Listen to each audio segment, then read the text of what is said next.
नाज़रीन ग्रामी, गुज़श्ता चंद दिनों से सोशल मीडिया पर यह दावा किया जा रहा है कि वो दीवार जिसके पीछे याजूज माजूज कौम कैद है वो दरियाफ्त कर ली गई है। और तशवीशनाक बात यह है कि ये दीवार अब गिरने के करीब है। आज की इस वीडियो में हम आपको इस दीवार के बारे में तफसील से बताएंगे कि ये दीवार कहाँ मौजूद है और इस बारे में साइंसदानों ने क्या इंकिशाफ किया है।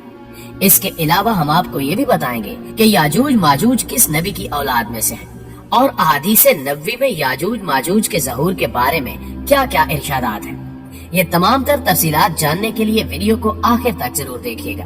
और अगर आपको ये वीडियो पसंद आए तो इसे लाइक करते हुए सोशल मीडिया पर अपने दीगर दोस्तों के साथ शेयर जरूर कीजिएगा। तो आइए चलकर वीडियो का आगाज करते हैं। नाज़रीन मोहतरम, कहा जाता है कि हजरत जुल्कुरनैन अलैहिस्सलाम के जमाने में याजूज माजूज के हमले वबाले जान बन गए थे। इनकी रोकथाम के लिए हजरत जुल्कुरनैन ने पहाड़ों के माबैन ऊंची और मजबूत दीवार तामीर फरमाई।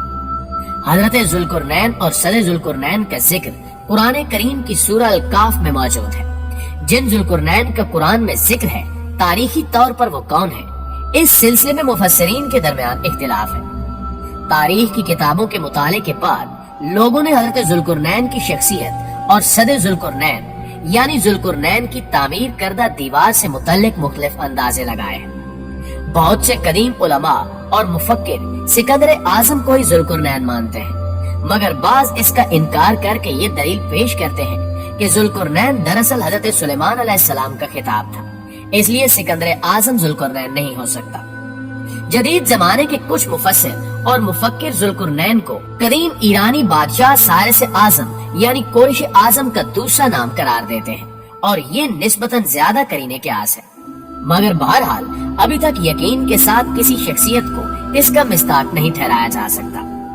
हजरत जुल्कुरनैन की बाबत कुरान ने सराहत की है कि वो ऐसे हुक्मरान थे जिनको अल्लाह ने असबाब व वसाइल की फरावानी से नवाजा था। वो मशरकी और मगरबी ममालिक को फतह करते हुए एक ऐसे पहाड़ी दर्रे पर पहुंचे जिसकी दूसरी तरफ याजूज और माजूज थे। कुरान करीम की सूरह काफ में बहवाला याजूज माजूज हजरत जुल्कुरनैन के हालात बयान करते हुए फरमाया गया कि जब वो अपनी शुमाली मुहिम के दौरान पहाड़ों के दरमियान पहुंचा तो वहाँ उसे ऐसी कौम मिली जिसकी जुबान नाकाबिले फहम थी। ताहम जब तर्जुमान के जरिए गुफ्तगू हुई तो उन्होंने अर्ज किया कि याजूज माजूज इस सरजमीन पर फसाद फैलाते हैं, लिहाजा तू हमारे और इनके दरमियान एक सद यानी दीवार तामीर कर दे। इस तरह हजरत जुल्कुरनैन ने उस कौम को याजूज माजूज की यलगार से बचाने के लिए दीवार बनाई, और जो दीवार बनाई गई वो कोई ख्याली और मानवी नहीं बल्कि हकीकी है, जो लोहे और पिघले हुए तांबे से बनाई गई थी, जिससे वक्ती तौर पर याजूज माजूज का फितना दब गया। जब ये दीवार तामीर हो गई तो हजरत जुल्कुरनैन ने अल्लाह का शुक्र अदा किया जिसने ये दीवार बनाने और लोगों को आए दिन की परेशानियों से निजात दिलाने की तौफीक बख्शी। मगर साथ ही लोगों को ये भी बता दिया कि ये दीवार अगरचे बहुत मजबूत और मुस्तहकम है, मगर ये लाजवाल नहीं, और जो चीज भी बनी है बिल आखिर फना होने वाली है, और जब मेरे रब के वादे का वक्त करीब आएगा तो वो इसको पैबंदे खाक कर देगा, और मेरे रब का वादा बरहक है। प्यारे साथियों, याजूज माजूज के बारे में एक सवाल कसरत से पूछा जाता है कि ये किस नबी की औलाद है। तो याद रहे कि याजूज माजूज हजरत नूह अलैहिस्सलाम के तीसरे बेटे याफस की औलाद में से है। ये कहा जाता है कि याजूज और माजूज इंसानी नस्ल के दो बड़े वैशी कबीले गुजरे हैं जो अपने इर्द गिर्द रहने वालों पर बहुत जुल्म और ज्यादतियां करते और इंसानी बस्तियां तक ताराज कर देते थे। कुरान मजीद की आयात तौरात के मुतालिक और तारीखी शवाहिद से मालूम होता है कि ये लोग शुमाल मशरकी एशिया में जिंदगी बसर करते थे और अपने वैश्याना हमलों के नतीजे में एशिया के जनूबी और मगरबी इलाकों में मुसीबतें बर्पा करते थे। बाज तारीखदानों ने इनके रिहायशी इलाके को रूस के दारुल हुकूमत मास्को और तोबल सेक के आसपास का बतलाया है, और बाज का ख्याल है कि याजूज माजूज की शहर तिब्बत और चीन से बहरे मुंजमिद शुमाली तक और मगरब में तुर्किस्तान तक फैले हुए थे। रही ये बात कि सदे जुल्कुरनैन कहाँ वाक़े है, तो इसमें भी इख्तिलाफात है, क्योंकि आज तक ऐसी 5 दीवारें मालूम हो चुकी हैं जो मुख्तलिफ बादशाहों ने मुख्तलिफ इलाकों में और मुख्तलिफ अदवार में जंगजू कौमों के हमलों से बचाव की खातिर बनवाई थी। इनमें से सबसे ज्यादा मशहूर दीवारें चीन है, जिसकी लंबाई का अंदाजा 1200 मील से लेकर 1500 मील तक किया गया है और अब तक मौजूद है। लेकिन वाज़ेह है कि दीवारें चीन लोहे और तांबे से बनी हुई नहीं है اور نہ وہ کسی چھوٹے کوہستانی درے میں ہے۔ بعض محققین کا اصرار ہے کہ یہ وہی دیوار مارب ہے جو کہ یمن میں ہے۔ یہ ٹھیک ہے کہ دیوار مارب ایک کوہستانی درے میں بنائی گئی ہے، لیکن وہ سیلاب کو روکنے کے لیے اور پانی ذخیرہ کرنے کے مقصد سے بنائی گئی ہے، اور ویسے بھی وہ لوہے اور تانبے سے بنی ہوئی نہیں ہے۔ جبکہ علماء اور محققین کی گواہی کے مطابق سرزمین کفکاز میں دریائے حزر اور دریائے سیاہ کے درمیان پہاڑوں کا ایک سلسلہ ہے جو ایک دیوار کی طرح شمال اور جنوب کو ایک دوسرے سے الگ کرتا ہے۔ اس میں ایک دیوار کی طرح کا درہ بھی موجود ہے جو مشہور درہ داریال ہے۔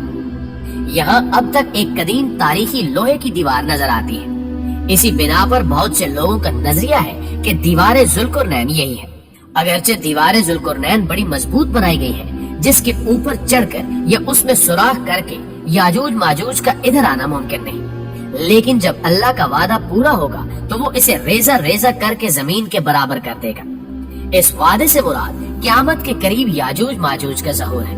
پیارے دوستو، صحیح بخاری کی ایک حدیث میں حضور نبی کریم صلی اللہ علیہ وآلہ وسلم نے اس دیوار میں تھوڑے سے سوراخ کو فتنے کے قریب ہونے سے تعبیر فرمایا، اور ایک حدیث میں آتا ہے کہ یاجوج ماجوج ہر روز اس دیوار کو کھودتے ہیں اور پھر کل کے لیے چھوڑ دیتے ہیں، لیکن جب اللہ کی مشیت ان کے خروج کی ہوگی تو پھر وہ کہیں گے کہ کل انشاءاللہ اس کو کھودیں گے، اور پھر دوسرے دن وہ اس سے نکلنے میں کامیاب ہو جائیں گے اور زمین میں فتنہ و فساد پھیلائیں گے، یعنی انسانوں تک کو کھانے سے گریز نہیں کریں گے۔ تو اللہ تعالیٰ کی طرف سے حضرت عیسیٰ علیہ السلام کو حکم ہوگا کہ وہ مسلمانوں کو طور کی طرف جمع کر لیں، کیونکہ یاجوج ماجوج کا مقابلہ کسی کے بس میں نہیں ہوگا۔ حضرت عیسیٰ علیہ السلام اور ان کے ساتھی اس وقت ایسی جگہ کھڑے ہوں گے جہاں غذا کی سخت قلت ہوگی۔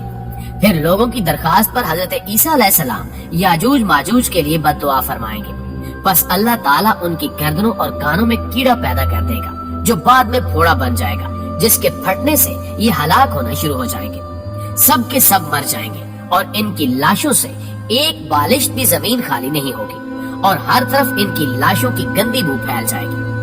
پھر حضرت عیسیٰ ابن مریم دعا کریں گے تو اللہ جل شانہ اونٹ کی گردن کے برابر پرندے بھیجیں گے جو ان کی لاشوں کو اٹھا کر جانے کہاں پھینک دیں گے۔ پھر ایک بارش ہوگی جس سے کل زمین صاف شفاف ہو جائے گی اور ہر طرف ہریالی اور خوشحالی ہوگی۔ صحیح مسلم میں نواز بن سمان کی روایت میں وضاحت کی گئی ہے کہ یاجوج ماجوج کا ظہور حضرت عیسیٰ علیہ السلام کے نزول کے بعد ان کی موجودگی میں ہوگا، جس سے ان مفسرین کی تردید ہو جاتی ہے جو کہتے ہیں کہ تاتاریوں کا مسلمانوں پر حملہ، یا منگول ترک جن میں چنگیز خان بھی تھا، یا روسی اور چینی قومیں یہی یاجوج و ماجوج ہیں جن کا ظہور ہو چکا ہے۔ مغربی قومیں یہ خیال کرتی ہیں کہ انہی افراد کا پوری دنیا میں غلبہ و تسلط ہے، مگر یہ سب باتیں غلط ہیں، کیونکہ یاجوج و ماجوج کے غلبے سے سیاسی غلبہ مراد نہیں ہے، بلکہ قتل و غارت گری اور شر و فساد کا وہ عارضی غلبہ ہے۔ لہٰذا یہ کہنا کہ یاجوج ماجوج ظاہر ہونے کو ہیں، یہ سب جھوٹ کے سوا کچھ بھی نہیں ہے۔